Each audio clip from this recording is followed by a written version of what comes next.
Mario Kart Live Home Circuit was released on October 16, 2020, and is the 9th Mario Kart game released for consoles.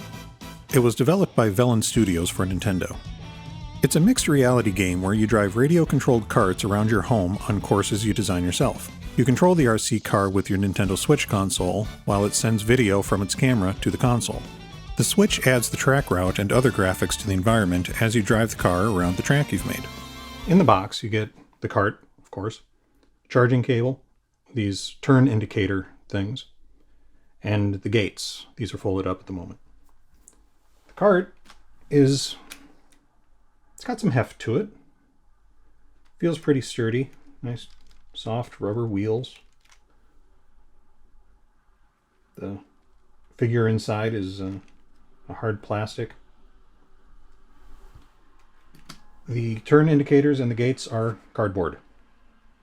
The first thing you need to do is charge the cart. You can use the Switch dock, the Switch power supply itself, or almost any standard USB Type-C charger. You don't get a physical copy of Mario Kart Live. You have to download that from the Nintendo eShop, and you have to search for it. It's not listed openly. Once the cart is charged and you've downloaded the game, it's ready to set it up. All right. Well, let's start the game.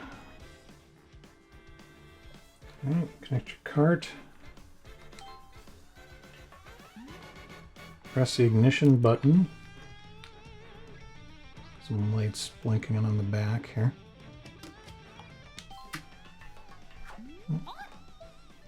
Point the cart at the QR code on your TV. Hang on, I gotta get closer.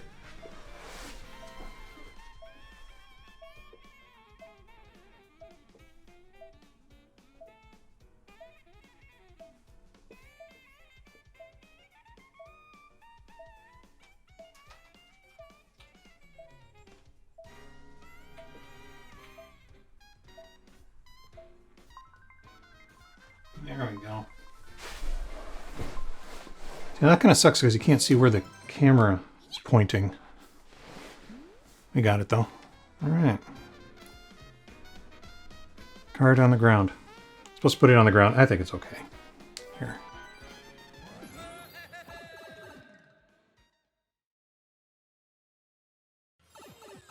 Oh. And there's my coffee table.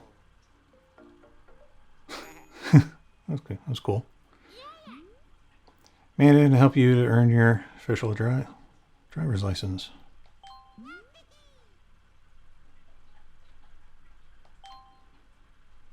Steer with the... Okay. Steering's pretty responsive. Oh, thing goes. A is go, B is brake. Obviously, if you're going backwards, A will stop you. Oh, recover.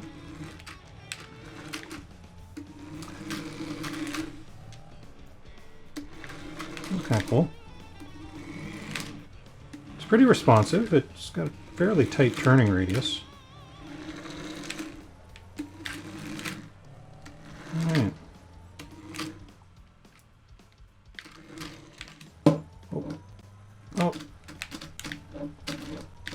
Oh, and I've gone too far off the edge of the table. Well, that was fairly easy.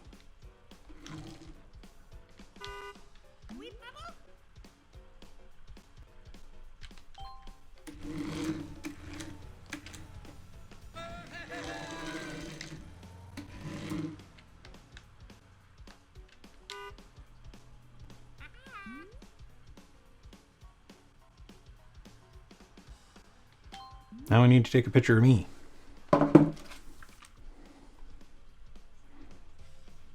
Okay, I'm doing this. Hit the ignition button. That'll work.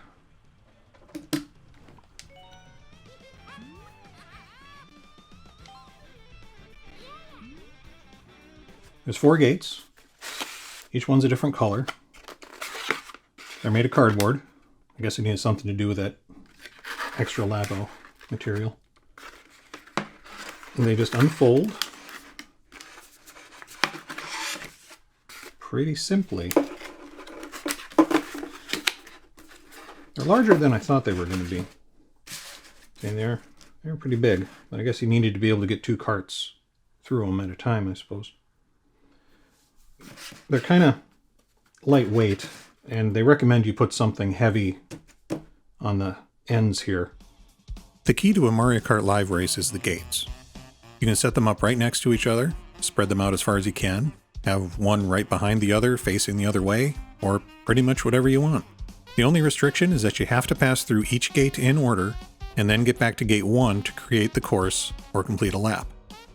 The game only recognizes 4 gates, and you have to use all 4. Where the gates go and where you drive between each one is completely up to you, which is really the point of all this. The 4 gates can each do different things in the game. They can have item boxes, boosts, and several other things. You can even have them do nothing. The game knows what gate you're traveling through and whether you're going through the front or the back. I'm guessing the game does this by recognizing what graphics the camera sees on the gates, because Nintendo tells you not to decorate them. The item boxes and boosts work in either direction. Hard floors are the best to create your track on, but you can create hazards with thin rugs or short pile carpet, assuming you can get the cart over the threshold. Nintendo even says outright that driving on short pile carpet is fine.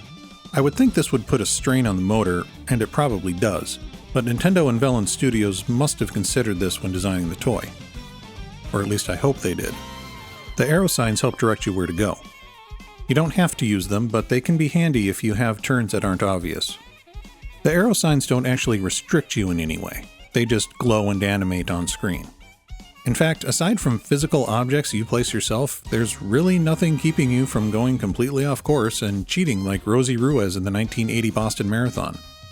Because the gates and arrow signs are cardboard, they are eventually going to get destroyed, especially if you have kids using them. They're reasonably sturdy, but you know how kids are. The gates fold back up nicely for storage. Just pay attention to how they were folded in the first place, and it's easy to fold them back the way they were. Nintendo thought ahead and made replacement gates and arrows available to order from their online store. Alternatively, a downloadable PDF of the gate and arrow graphics is available, but only in black and white. If you only want more arrow signs, downloading the PDF is a great option. You can have an unlimited number of arrow signs, so print off as many as you want. Nintendo also offers a decoration kit by mail, available for 800 Platinum points from My Nintendo Rewards. They don't do anything except decorate the track, but they add some Nintendo flavor to your course. There's a dozen billboards, 2 Mario pipes, 5 oil barrels, and 8 arrow fences. Unfortunately, the arrow fences don't animate. The toy cart handles well and turns tighter than you might think. Surprisingly, you can still drift in Mario Kart Live. You don't actually drift the toy, but the mechanics are the same as in other Mario Kart games, and you get a quick boost. There's a very small but noticeable, and understandable, delay between what the real kart is doing and what you see on the screen. It's especially noticeable when you hear the toy hit something and see it on screen a bit later. The faster races are literally faster. If you choose 100, 150, or 200cc courses, the toy actually moves faster. They don't use video tricks to make it look like they're going faster.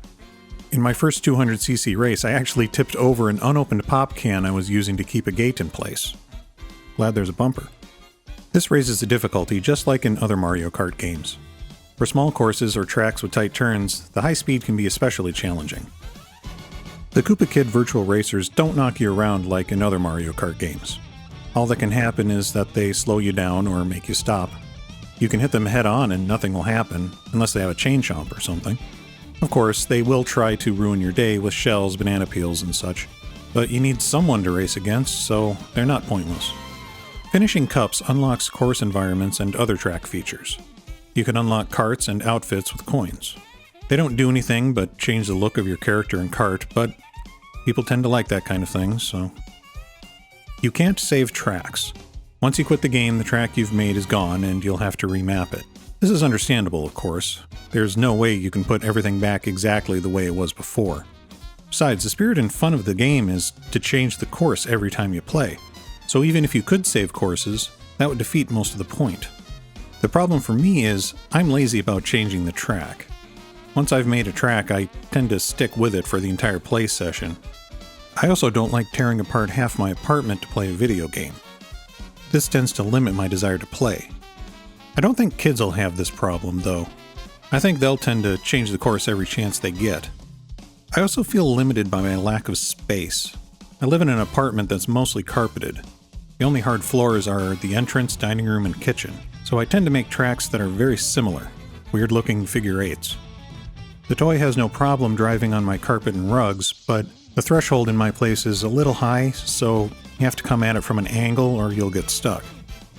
As you're playing, you will wreck the course by running into things. Weighing the gates down, like the game suggests, helps minimize this, but anything not weighed down is at the mercy of your driving skills. But isn't that part of the fun? Running off course and knocking things over is part of the joy of this kind of game, especially when you're playing with someone else. Course environments can make it very hard to see things. This is incredibly annoying. In other Mario Kart games, the environments don't normally block your view of what's happening. The environments in Mario Kart Live make it hard to see where you're going and take away some of the fun, especially on shorter courses. The front colored piece of the kart comes off for some reason. I don't know why. It's just going to get lost. Nintendo sells replacements on their website, but why make it come off at all? It's probably cheaper to build this way, but if you have kids, I guarantee they're going to lose it. Nintendo also sells replacement tires. I can't imagine the tires wearing out, but kids tend to take things apart, and pets tend to chew on rubbery things, so I suppose it's good that they're available.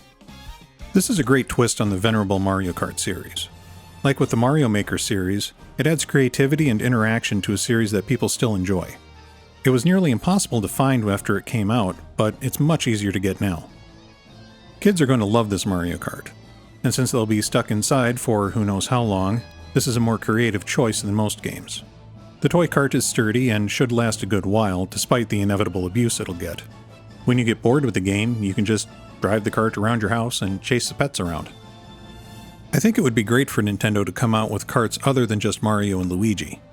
If they did, I think they should be sold without the cardboard bits so they can be cheaper. I would love to see a Peach and Toad kart.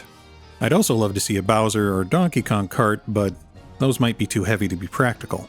And the advantage their weight has in other Mario Kart games would do nothing in Mario Kart Live since the other karts don't knock you around. Mario Kart Live seems a bit spendy at $99 since you just get the toy and a pile of cardboard, but the cardboard is pre-assembled and nicely printed. And I'm sure the toy kart wasn't cheap to make. It's a nice package, but I think Nintendo could have sold it a little cheaper to make parents a little more willing to buy it. That being said, if you have $100 to spend, and the room in your house, it's definitely worth getting.